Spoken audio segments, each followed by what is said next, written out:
Conférence de presse d'avant-match, Sénégal-Congo. Avant de rentrer dans le vif du sujet, c'est-à-dire avant de passer aux questions et aux réponses, je vous poserai les deux premières questions, coach, à vous et aux joueurs, Samuel Moutoussamy. La question serait de dire, coach, vous abordez demain votre deuxième match dans ce tournoi contre une équipe que vous avez joué récemment. Comment vous avez préparé ce match? On l'a préparé comme un deuxième match de la compétition. Déjà, on se connaît bien. C'est vrai qu'on s'est joué il n'y a pas longtemps. On était dans le même groupe de qualification pour la Coupe du Monde. Donc, on a d'abord bien préparé le match du Bénin et on s'est rebasculé de suite sur le match du Sénégal où on est arrivé hier à Tanger. On va faire une séance d'entraînement cet après-midi. On reste concentré pour livrer une bonne prestation pour demain. Oui, on se focalise là sur la récupération pour être le plus en forme possible pour le match. Comme vous avez dit, on les connaît bien maintenant, on s'est rencontrés plusieurs fois. On connaît la qualité de cette équipe du Sénégal et on doit faire le meilleur match possible.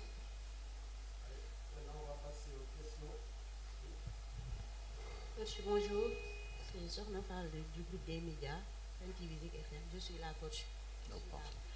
Coach, la discipline tactique et défensive sera-t-elle la clé du match contre le Sénégal pour demain?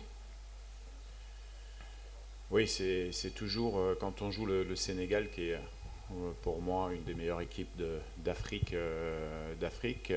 C'est évident que sans discipline tactique, sans à la fois discipline tactique, mais également sans prise de risque, vous ne pouvez pas faire un bon résultat. On a la chance, nous, dans notre effectif, d'avoir des garçons qui tactiquement sont très à l'aise. Donc ça, c'est une bonne chose. Et puis après, on connaît forcément le Sénégal. Si statistiquement on regarde les 16 derniers matchs en match officiel, qui sont 10 matchs de Coupe du Monde, 6 matchs de la CAN, c'est une équipe qui a marqué 32 buts, qui en a pris 4 seulement, dont 3 contre la RD Congo. Donc ça veut dire qu'on est capable de les mettre en difficulté.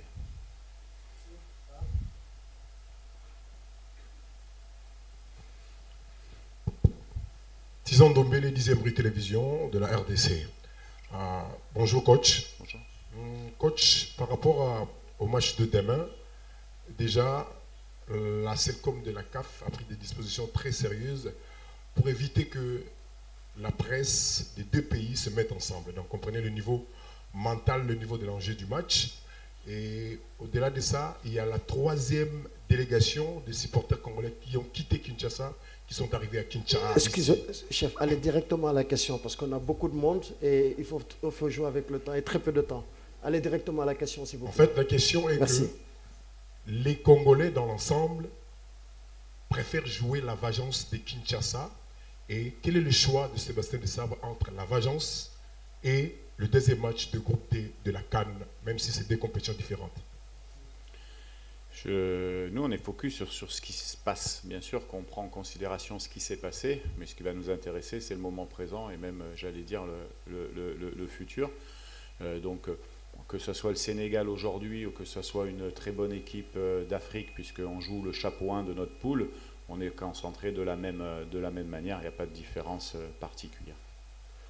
Là-bas au fond derrière.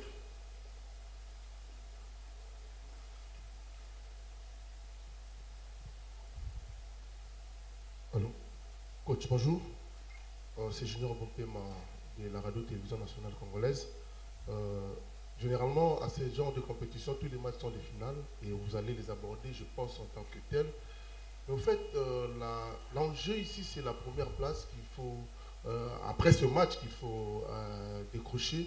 Comment comptez-vous un peu réussir à sortir de cette équipe sénégalaise qui est l'une, comme vous l'avez dit, des meilleures africaines, sinon le top 3? Comment comptez-vous tactiquement, au regard de ce qui s'est passé lors de la première journée, comment comptez-vous sortir indemne de cette rencontre, l'une de vos finales qui vous attendent? Merci. Merci pour la question, on doit être à notre niveau, c'est-à-dire à 100% de nos capacités, comme on a su l'être contre des grosses nations africaines, que ce soit Nigeria, Cameroun, le Maroc à la dernière CAN. On est capable, on a les joueurs pour. Donc il faudra simplement, pour répondre à votre question, faire un très bon match de notre côté pour essayer de l'emporter. Nous, de toute manière, on va jouer. C'est un match qui est important, qui n'est pas décisif pour la qualification. En tout cas, on va le jouer pour le gagner et on va regarder cette équipe droit dans les yeux pour essayer de sortir notre meilleur football.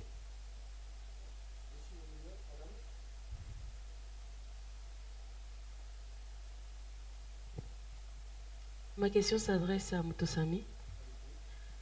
Bonjour Sami. Bonjour. Florence Zaina de Lubumbashi, Dynamique Télévision. Alors Sami, le staff a fait son travail. Demain, c'est à vous de faire l'essentiel. Entre vous, le joueur, vous vous dites quoi par rapport au match de demain? C'est quoi les discours qui entre vous, joueurs? C'est ce que je voulais savoir. Le discours, c'est surtout qu'on est concentré. On est concentré et qu'on a envie de se qualifier pour la phase suivante. Et le chemin le plus rapide pour ça, c'est gagner tous les matchs de poule. Donc on est focus de cette manière-là. Évidemment que ce match contre le Sénégal, il a une petite saveur spéciale parce que c'est une des plus grosses équipes d'Afrique, si ce n'est la plus grosse. Et on a envie de faire bonne figure face à eux. On les a déjà rencontrés, on sait qu'on est capable de les mettre en difficulté, on a envie de le faire, on a envie de montrer qu'on est capable de les battre. Excusez-moi, une fois que vous levez la main, je vous ai déjà vu, évitez de la tenir maintenant parce qu'il y a les caméras au fond de la salle, s'il vous plaît. Allez-y, monsieur Simon, vous avez le micro. Bonjour. Bonjour coach. Bonjour. Franck Simon, CAF TV. Bonjour Samuel. Il me semble, Sébastien, que vous connaissez plus que bien le Sénégal. Vous pouvez nous rappeler un petit peu votre histoire, notamment avec les Uganda Cranes, puisque vous avez joué, me semble-t-il, les Lions de la Teranga en 8e de finale d'une précédente CAN. Ouais, exact. On était tombé en 8e de finale avec l'équipe d'Ouganda contre le Sénégal. On avait fait un bon match. On avait été pris sur une attaque rapide de Sadio Mané. Il y avait eu également un penalty qui avait été arrêté par mon gardien de but, Onyango, à l'époque. Donc oui, je connais bien. Après, l'équipe, il faut dire, elle a quand même un peu évolué depuis. Même depuis notre premier match où on avait fait match nul à Dakar en Coupe du Monde, elle a quand même pas mal évolué. Voilà, c'est comme toutes les équipes, ça a des qualités fortes bien sûr au niveau technique parce qu'individuellement il y a des bons joueurs. Après, il y a comme toutes les équipes des failles à exploiter dans cette équipe et c'est ce qu'on va essayer de faire demain.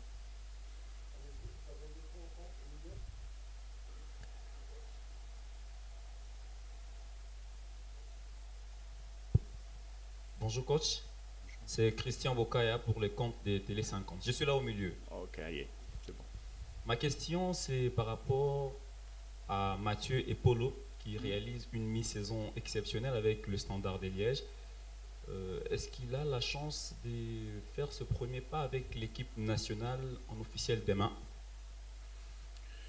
Mathieu fait partie des jeunes joueurs qui viennent découvrir la sélection.